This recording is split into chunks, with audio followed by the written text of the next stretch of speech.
नमस्ते प्यारे विद्यार्थियों। देखिए, स्वागत आपका इतिहास विषय के अंदर। इतिहास विषय को पढ़ रहे थे अपन। इतिहास, इति प्लस में हास, यानी जो हमें अतीत का ज्ञान करवाता है उसे इतिहास कहते हैं। और आज हमारी जो कक्षा रहेगी वो रहेगी कक्षा 11 और कक्षा 12, यानी कक्षा 11 एंड 12 में हमारा एक यूनिट चैप्टर चल रहा था शीत युद्ध, यानी कोल्ड वार जिसे बोलते हैं, शीत युद्ध। एक सेकंड रुकना।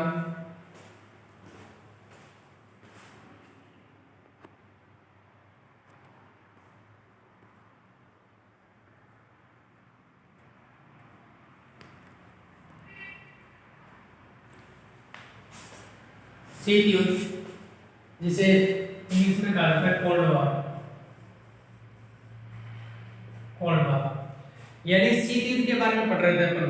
तो मैंने कल इसके बारे में थोड़ा सा आपको बेसिक इसके बारे में बता दिया था भी शीत युद्ध की जो शुरुआत है वो 1917 से ही हो जाती है। ठीक है, अब ये जो युद्ध चला था वो किस प्रकार से चला था, यानी शीत युद्ध चला था।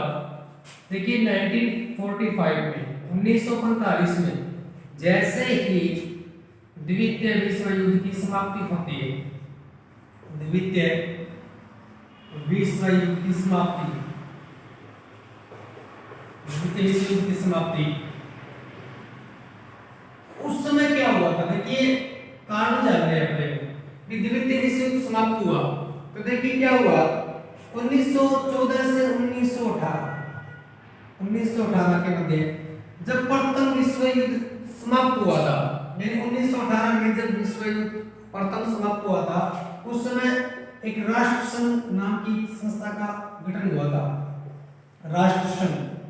ठीक है, और इस राष्ट्र संघ की संस्था का गठन होने के पीछे कारण था कि जिस प्रकार हमने प्रथम विश्व युद्ध झेला है उसी प्रकार से आगे दुनिया में कोई भी विश्व युद्ध न लड़ा जाए, यानी इस प्रकार की कोई त्रासदी न हो, इस प्रकार की कोई घटना न घटे जिसमें पूरे के पूरे देशों को हानि उठानी पड़े, जन धन का नुकसान। लेकिन जैसे 1945 में सेकंड विश्व युद्ध यानी दूसरा विश्व युद्ध समाप्त हुआ, यानी एक तरह से कह सकते हैं अपन कि द्वितीय विश्व युद्ध अगर शुरू हुआ तो उसमें राष्ट्र संघ विफल रहा था। लेकिन 1945 में जैसे ही द्वितीय विश्व युद्ध समाप्त हुआ तो उसके पश्चात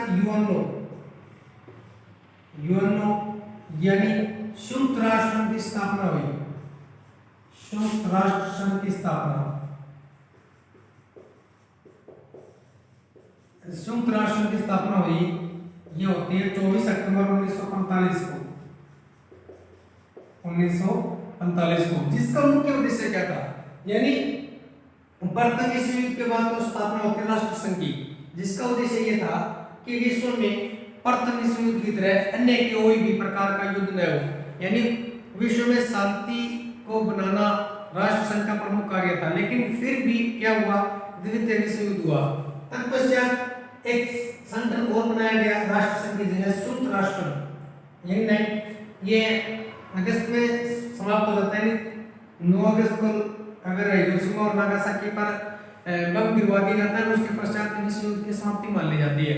और 24 अक्टूबर को संयुक्त राष्ट्र संघ की स्थापना होती है जिनेवा के अंदर, जिसका उद्देश्य था कि किसी भी प्रकार से यानी विश्व के अंदर विश्व युद्ध जैसी त्रासदी न हो।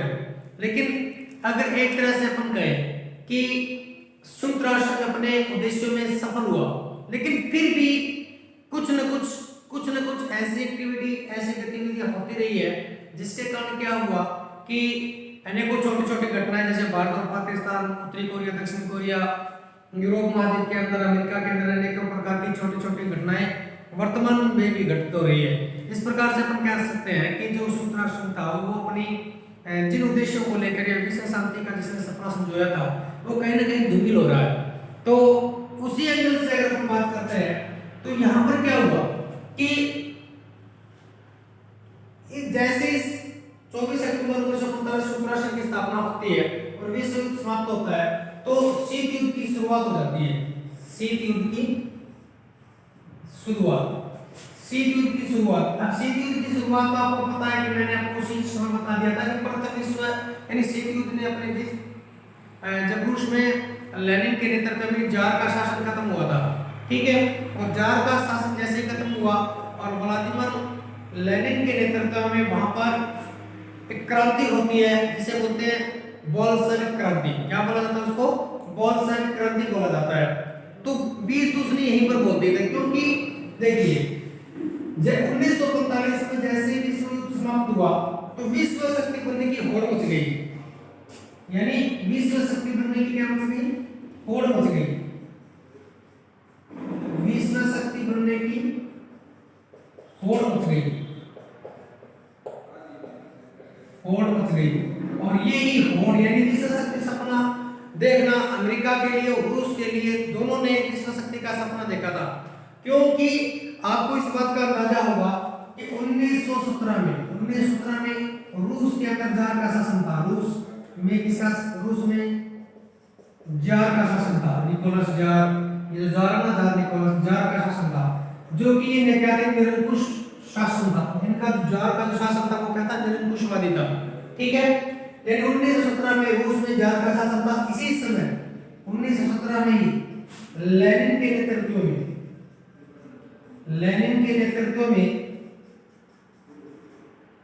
नेतृत्व में बोल्शेविक क्रांति होती है। बोल्शेविक क्रांति ये अपन अभी जब विश्व हिस्ट्री पढ़ेंगे तो सारी चीज बता दूंगा आपको। बोल्शेविक क्रांति क्या होती है, जार का शासन क्या था, लेनिन कौन था, ठीक है। तब यहाँ पर रूस एक बहुत साम्यवादी देश के रूप में उभरा। रूस एक साम्यवादी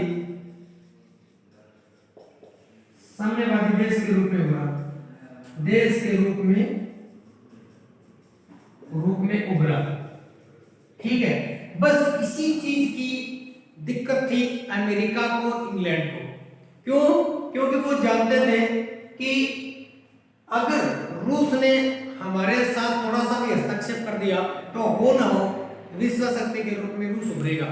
और उधर इंग्लैंड जो था उसकी शक्तियां धीरे धीरे यानी उसका औपनिवेशिक विस्तार कम हो गया था और धीरे धीरे उसकी शक्तियां कमजोर हो रही थी। अब अमेरिका भली भांति ये जानता था कि हो ना हो जैसे विश्व युद्ध समाप्त होगा विश्व शक्ति के रूप में तो उभरेगा। तो यहाँ पर अगर देखा जाए तो 1900 द्वितीय विश्व युद्ध में यानी सेकंड विश्व युद्ध में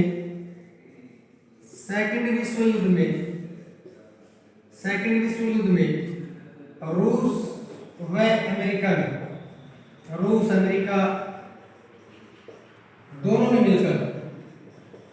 दोनों ने साथ मिलकर दोहरी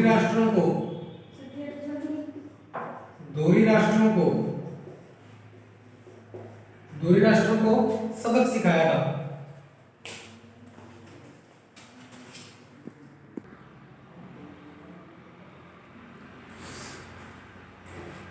यानी सेकंड विश्व युद्ध में रूस और अमेरिका दोनों ने साथ मिलकर दोहरी राष्ट्रों को पराजित किया था। ये बात अपन अच्छी तरह जानते हैं। यानी ये एक तरह से दोनों क्या थे? बहुत ही अपने अच्छे मित्र थे। लेकिन जैसे 1945 में सेकंड विश्व युद्ध समाप्त हुआ उस समय क्या हुआ? अमेरिका को ये बहस आने लग गया कि हो ना हो कहीं ना कहीं इस प्रकार से दिक्कत हो सकती है। तो सबसे बड़ी दिक्कत देखिए कहां पर आई? दिक्कत आई इस जगह कि जर्मनी ने सबसे ज्यादा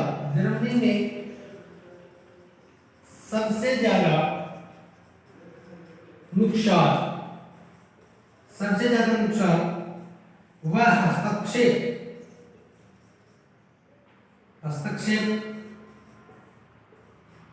सोवियत संघ को पहुंचाया था। यानी जर्मनी ने क्या किया? जर्मनी रूस का निकटतम होने के कारण जर्मनी ने सबसे ज्यादा नुकसान और सबसे ज्यादा हस्तक्षेप अगर कोई से देश में किया था तो किसमें किया था? सोवियत संघ के साथ किया था। तभी उस समय रूस का जो है सोवियत संघ का जो शासक था स्टालिन ने ब्रिटेन पीएम और जो अमेरिकी राष्ट्रपति थे उनको ये कहा कि जब हम एक साथ हैं तो जर्मनी ने सबसे ज्यादा नुकसान मुझे पहुंचाया तो आप इसके अंदर हस्तक्षेप किए। हस्तक्षेप करिए। तब अमेरिका ने क्या किया, अपना एक पल्ला झाड़ लिया और टाइम बहुत लगा दिया। तब रूस ये सोचने लग गया कि हो ना हो अमेरिका और ब्रिटेन जो है वो तेरा साथ नहीं देंगे, ठीक है। तो दिक्कत कहाँ आई, विरोधी विचारधारा शुरू होने शुरू हो गई। यानी देखिए अब अपन इसके बारे में थोड़ा बेसिक जाना, अब अपन उस शीत के अंदर जाएंगे। शीत युद्ध के अंदर क्या होगा कि यहाँ पर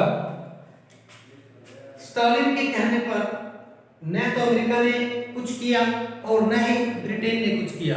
तब स्टालिन ये सोचने लग गया कि यहाँ पर देखिए उस समय देश दो प्रकार की विचारधारा चल रही थी। एक विचारधारा थी पूंजीवादी और दूसरी विचारधारा थी साम्यवादी। पूंजीवादी विचारधारा के जो देश थे उसमें प्रमुख देश था अमेरिका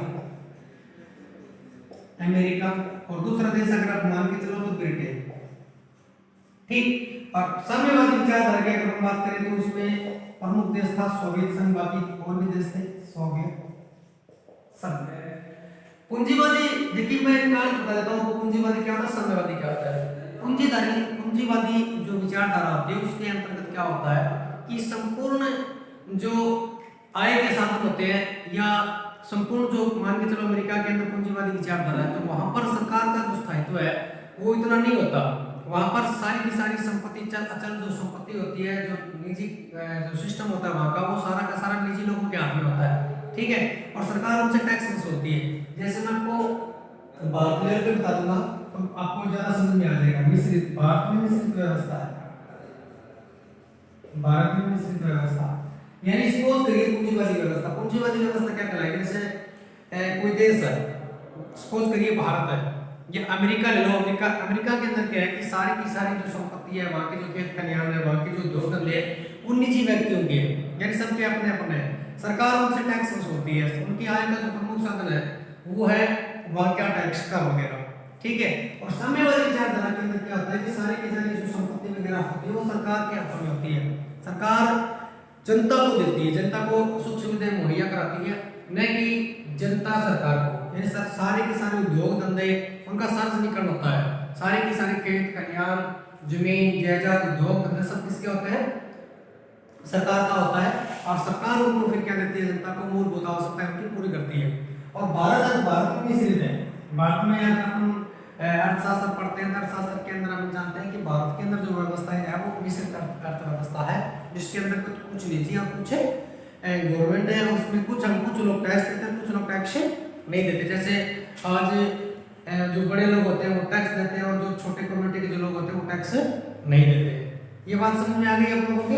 तो इस प्रकार से तो यहाँ पर दो प्रकार की व्यवस्था चल रही थी। देखिए अब पूंजीवादी व्यवस्था, साम्यवादी व्यवस्था।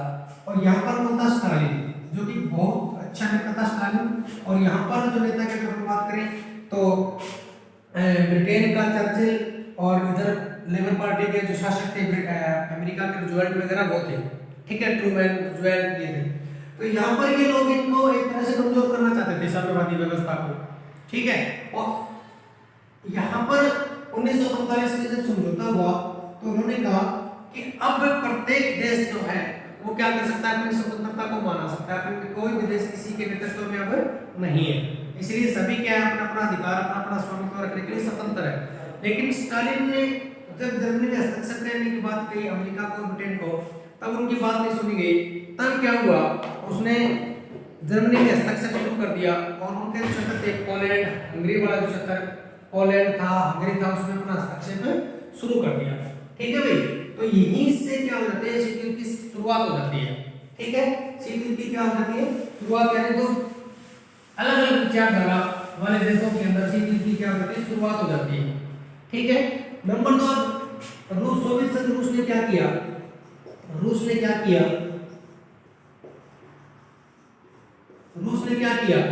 दो देश थे, एक था उत्तरी कोरिया और दूसरा देश था दक्षिणी कोरिया।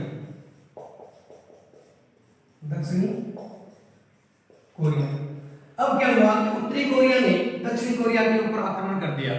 उत्तरी कोरिया ने दक्षिण कोरिया के ऊपर जब आक्रमण किया तो अमेरिका और ब्रिटेन ने मिलकर उत्तरी कोरिया को क्या कर दिया, आक्रामक देश या आक्रांता या उग्रवादी देश घोषित कर दिया, जिसका जिसका अब उद्देश्य क्या हुआ कि उत्तरी कोरिया का साथ रूस ने दिया, सोवियत संघ ने दिया, और दक्षिण कोरिया का साथ ब्रिटेन और अमेरिका ने दिया,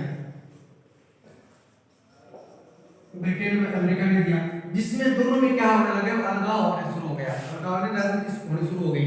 उसी समय चीन एक देश है, चीन में साम्यवादी सरकार बनी, कम्युनिस्टों की सरकार बनी, साम्यवादी सरकार बनी। आप साम्यवादी सरकार बनी तो स्वाभाविक सी बात है कि साम्यवादी तो साम्यवादी के पास जाएगा, तो ये किसके पास आ गया, रूस के पास आ गया, किसके पास आ गया, रूस के पास आ गया, और उसने अपने वीटो का प्रयोग करते हुए चीन को क्या दिलवा दिया, वीटो पावर दिलवा दिया, चीन को क्या दिलवाया, चीन को वीटो करवा दिया, ठीक है। जिससे अब क्या हो गया कि इन दोनों के मध्य अनबन होनी शुरू हो गई, ठीक है, अनबन शुरू हो गई। तब क्या हुआ कि ब्रिटेन, अमेरिका और ब्रिटेन ने मिलकर, अमेरिका व ब्रिटेन ने मिलकर क्या किया, यूरोप के अंदर 1949 में, यानी अमेरिका व ब्रिटेन ने मिलकर, ब्रिटेन ने मिलकर 1949 में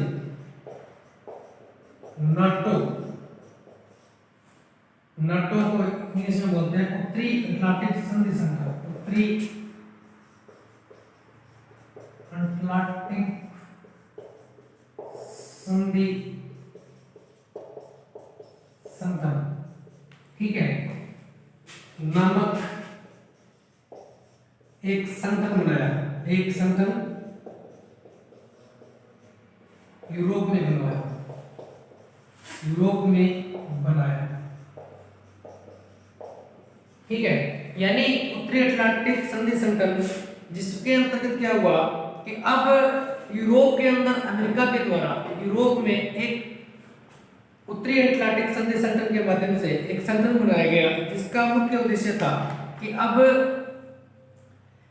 एक तरह से जो रूस था उसको अपने देश में उसके हस्तक्षेप को रोकना, ठीक है, जिसके तहत बाद में रूस ने मिलकर अब ये बना लिया, स्वाभाविक सी बात, रूस भी बनाएगा, रूस यानी सोवियत संघ ने, सोवियत संघ ने 1955 में पोलैंड, हंगरी आदि देशों को मिलाकर एक वार्सा पैक्ट बनाया, वार्सा पैक्ट बनाया, ठीक है, यानी अलगाववाद की राजनीति शुरू हो गई। यहाँ पे अलगाववाद की राजनीति का अर्थ क्या हुआ कि देखिए अमेरिका एक अलग महाद्वीप है, अमेरिका ने सोचा कि अगर हमें लड़ना ही है तो हमें मजबूती से लड़ना है, हमें भी सशक्ति के रूप में उभरना है, तो मजबूती के साथ उभरना है। अब अमेरिका ने मिलकर क्या किया, ब्रिटेन में यानी यूरोप महाद्वीप में जाकर, क्योंकि वो तो अलग महाद्वीप हो गया, यूरोप महाद्वीप में जाकर 1949 में नाटो नाम से एक संगठन बनाया, जिसे बोलते हैं उत्तरी अटलांटिक संधि संगठन, ठीक है, तो संगठन बनाया, जिसका उद्देश्य, मुख्य उद्देश्य ये था कि यूरोप के अंदर जो साम्यवादी विचारधारा पनप रही है, साम्यवादी लोग जो उभर रहे हैं उनको वहीं पर खत्म करना, उनका वहीं पर खात्मा करना, ठीक है। इसमें लगभग 12 देश थे, ठीक है, 12 देशों को मिलाकर एक संगठन बनाया गया नाटो, जिसका उद्देश्य क्या था, पूंजीवादी विचारधारा को आगे बढ़ाना और जो साम्यवादी व्यवस्था है उसको क्या करना, दबाना, ताकि रूस की जो हड्डियां वो टूट जाए, रूस जो आर्थिक रूप से या उसका जो राजनीतिक विस्तार होना है वो कम हो जाए। इसी एंगल से उन्होंने क्या बनाया, नाटो बनाया। अब इस बात का पता जब रूस को चला तो उसने नाटो को सबक सिखाने के लिए या नाटो का वहीं पर विस्तार को रोकने के लिए और अपनी साम्यवादी व्यवस्था को मजबूत करने के लिए, उसका विस्तार करने के लिए, ठीक है, उसको आगे से आगे प्रसारित करने के लिए अपने यूरोप महाद्वीप के विभिन्न देशों के अंदर साम्यवादी व्यवस्था का प्रचार प्रसार करने के लिए एक 1955 में क्या बनाया, वार्सा पैक्ट बनाया, जिसका मुख्य उद्देश्य क्या था, नाटो का बदला लेना, यानी नाटो की प्रतिक्रिया को क्या करना, उसको वहीं पर जानना, ठीक है। इस प्रकार से क्या हुआ कि अब गतिविधि बहुत स्टार्ट हो गई, बहुत तेज गति से बढ़ने लग गई, बहुत तेज गति से जब बढ़ने लग गई, तब इस प्रकार से क्या हो गया, शस्त्रीकरण को बढ़ावा मिला। क्या मिला, शस्त्रीकरण को, यानी अगर देखा जाए तो जो शीत युद्ध था वो क्या था, न तो हथियारों से लड़ा गया था, न कोई उसे पत्राचार के माध्यम से लड़ा गया। देखा आपको कहीं लग रहा है इस प्रकार से भी हथियारों से लड़ रहा है, कौन लड़ रहा है, लेकिन जो सोवियत संघ था, वो सोवियत संघ बहुत चिंतित था इस प्रकार से। सोवियत संघ चिंतित हो गया। सोवियत संघ इसलिए चिंतित हो गया, जो संयुक्त राष्ट्र संघ था, सोवियत संघ चिंतित था कि अब ये जो देश है अगर यूरोप में आ गए तो हो ना हो कल कोई ये अपने को पराजित भी कर सकते हैं। लेकिन उसी समय क्या हो गया कि स्टालिन की मृत्यु हो गई। स्टालिन की मृत्यु हो गई और उस समय सोवियत संघ का जो नेता बना वो बना क्रुश्चेव। कौन बना? क्रुश्चेव बना। कौन बना? क्रुश्चेव बना। अब क्रुश्चेव जब बना तो ये एक अगर देखा जाए शांति प्रिय नेता था। इसने एक सम्मेलन बुलाया ताकि क्या हो, शांति व्यवस्था कायम हो। लेकिन उसकी बात को नहीं सुना गया। तब क्या कर ली, बर्लिन की नाकेबंदी कर दी गई। जो बर्लिन की जो दीवार थी, बर्लिन की नाकेबंदी शुरू कर दी गई। नाकेबंदी शुरू कर दी। लेकिन हालांकि बाद में इसे समाप्त भी करनी पड़ी। बर्लिन की क्या कर दी, नाकाबंदी शुरू कर दी। अब बर्लिन की जब नाकाबंदी शुरू कर दी तब क्या हुआ कि ये जो देश थे वो और भी ज्यादा चिंतित हो गए। क्यूबा एक देश था, क्यूबा में मिसाइल तैनात करना, मिसाइल तैनात करना, क्यूबा में क्या करना, मिसाइल तैनात करना। बर्लिन की नाकेबंदी शुरू कर दी। और जो जर्मनी था, ये जर्मनी, देखो ये जर्मनी है, ये जर्मनी के जो टुकड़े बर्लिन की दीवार, ये उत्तर, दक्षिण, पूर्व और ये पश्चिम, ये जो पश्चिम जर्मनी था, ये जो क्षेत्र था, ये पहले मित्र राष्ट्रों के हस्तक्षेप में था। अब इसमें किसका अधिकार हो गया, इस यहाँ पर सोवियत संघ ने अपना अधिकार करना शुरू कर दिया। सोवियत संघ ने अपना क्या करना शुरू कर दिया, अधिकार करना शुरू कर दिया। जिसके अंतर्गत क्या हुआ कि अब यहाँ पर जो सोवियत संयुक्त राष्ट्र था, यूएनओ,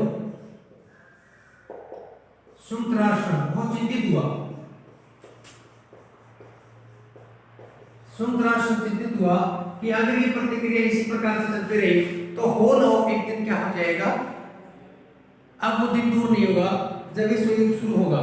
और इसी के कारणों से आगे चलते चलते इसके बहुत सारे कारण चले और 1945 में शुरू हुआ और 1989 तक आते आते बताते हैं कि बर्लिन की जो दीवार है, यानी बर्लिन की जो नाकेबंदी वो हटा दी गई। 1989 में जो बर्लिन की जो नाकेबंदी थी, बर्लिन की नाकेबंदी वो हटा दी गई।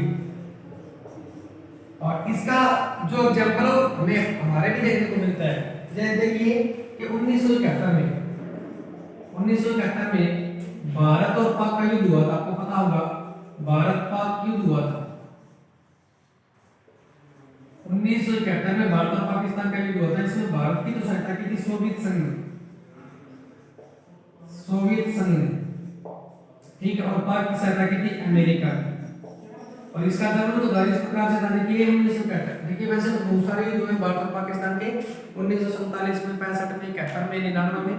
लेकिन यहाँ पर क्या हुआ था कि 1971 में जब भारत और पाकिस्तान का जब युद्ध हो रहा था ना, उस समय पाकिस्तान के जो सैनिक थे, पाकिस्तान का जो नेता था, वो भागकर अमेरिका चला गया। अमेरिका से उसने सहायता मांगी। जब अमेरिका ने उसकी सहायता, अगर उस समय अमेरिका उनकी सहायता नहीं करता तो शायद उस समय ऐसी परिस्थितियां कायम नहीं होती। जैसे शीत युद्ध चल रहा था, उस समय भारत ने कहा कि मैं किसी भी युद्ध का, किसी भी देश का नेतृत्व नहीं करता, मेरे लिए सारे देश एक समान है। मैं न तो सोवियत संघ में जाना चाहता और न ही अमेरिका में जाना चाहता। भारत ने अपना एक अलग संगठन बनाया था, गुट निरपेक्ष संगठन, जिसे आप अगली वीडियो में देखेंगे अपन गुट निरपेक्ष के बारे में। गुट निरपेक्ष नाम से एक संगठन बनाया था।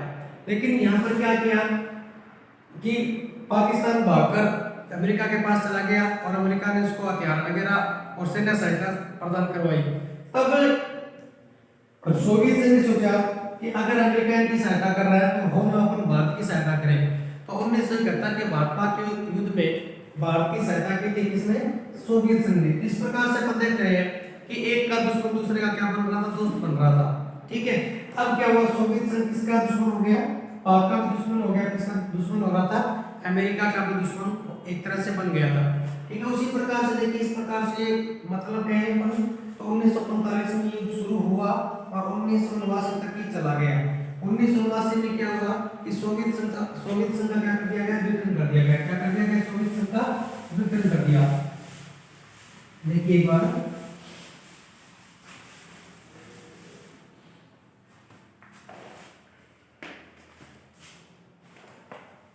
सोवियत संघ क्या कर दिया, विघटन कर दिया।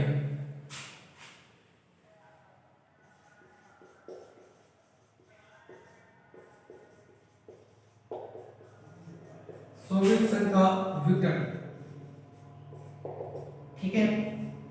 सोवियत संघ का विघटन यानी जो देश दो महाशक्तियों के रूप में उभर रहे थे और अपनी ही गलत नीतियों के कारण, यानी सोवियत संघ का विघटन, सोवियत संघ का विघटन देखिए उस समय जैसे 1945 विश्व युद्ध समाप्त, विश्व युद्ध समाप्त, विश्व युद्ध समाप्त हुआ, विश्व शक्ति के रूप में उभरने का जो सपना देख रहा था वो देख रहा था सोवियत संघ, सोवियत संघ और दूसरा देश था अमेरिका। लेकिन दोनों के अंदर अगर शक्तियों की अगर अपन बात करें तो दोनों ही देश शक्तियों, सैन्य शक्ति के रूप में, आर्थिक दृष्टि से, राजनीतिक दृष्टि से, जनसंख्या की दृष्टि से, क्षेत्रफल की दृष्टि से दोनों ही देश समर्थ थे, ठीक है। दोनों देशों के पास किसी भी प्रकार की कोई कमी नहीं थी और दोनों ही देशों ने अपने अदम्य साहस के बलबूते पर धुरी राष्ट्रों को पराजित किया था। लेकिन विचारधारा अलग अलग होने के कारण, क्योंकि वर्तमान में अगर देखा जाए तो साम्यवादी जो परंपरा है वो गिने चुने देशों के अंदर है और वही गिने चुने देशों में होने के कारण इनको इतनी सहायता नहीं मिली। जैसे चीन में उस समय साम्यवादी व्यवस्था थी और चीन का भरपूर साथ दिया था रूस ने, लेकिन जब बात शीत युद्ध की आई तो शीत युद्ध में जो चीन था वो इतनी सहायता नहीं कर पाया जितनी उसको करनी चाहिए थी, ठीक है। और उसके बदले में पूंजीवादी व्यवस्था जो थी वो संपूर्ण यूरोप में थी और लोग चाहते भी कि देखो साम्यवादी व्यवस्था में अगर आज आपके पास कोई संपत्ति है, कोई अधिकार है तो सारे सब व्यक्ति चाहते हैं कि मुझे मेरी संपत्ति पर मेरा अधिकार है। जैसे वर्तमान में अभी जो किसान आंदोलन चल रहा है और चल रहा है, इस प्रकार से क्या होता है कि एक तरह से देखते हैं ना अपन कि निजीकरण की शुरुआत हो रही है, कहीं पर सार्वजनिकरण की बात हो रही है, तो इसमें देखिए फायदा होगा नुकसान होगा वो तो बहुत बात की बात है। लेकिन लोग एक तरह से अगर अपन कोई उनकी जमीन को हड़पे या सरकार उनके अंडर में करे तो अपन नहीं देते, अपन खेत में छोटी सी नहर भी निकलती है तो हमें मुआवजा देना पड़ता है पहले, तब हम जाकर उस खेत में अपना ट्रैक्टर वगैरह चलने देते हैं, अदरवाइज नहीं। तो इस प्रकार से देखें ना तो साम्यवादी जो परंपरा थी, जो विचारधारा थी वो बहुत जटिल हुआ करती थी और पूंजीवादी व्यवस्था बहुत सरल थी। यानी आप चाहे आप मेरे सामने बैठे हो, मैं आपको 100 बीघा जमीन दे दूं पर मैं आपको बोलूँ कि आपको हर महीने 1000 रुपये देने पड़ेंगे और जब आपका पैसा खत्म हो जाएगा तो जमीन आपकी हो जाएगी, ठीक है। तो लोग ऐसे और एक मैं बोलूँ आपको कि आपकी जमीन मुझे दे दो, मैं आपको हर महीने 1000 रुपये दूंगा तो आप नहीं दोगे, यही अंतर होता है। देखिए अंतर समझ रहे हो, वही फाइनेंस वाली बात, वर्तमान में अपन ब्याज वगैरह लेते हैं ना फाइनेंस पे, वही सिस्टम जिसके अंतर्गत क्या होता है कि सबसे बड़ी दिक्कत आती है, ठीक है। तो ये चीजें हम बहुत पहले कर चुके थे, तो इसके बाद में जो वीडियो बनेगा तो मैं आपको बता दूंगा सीरीज के बारे में। तो आज के लिए आपका जो होमवर्क है वो ये है कि शीत युद्ध की पृष्ठभूमि तैयार कीजिए। कक्षा 11 और 12 में आप लोगों को होमवर्क देता हूँ कि शीत युद्ध की पृष्ठभूमि बताइए। आप लोगों को होमवर्क करके लेके आना है, कोई दिक्कत हो तो मुझे कमेंट बॉक्स में अपना सुझाव दे सकते हैं। तो आज के लिए इतना ही, धन्यवाद।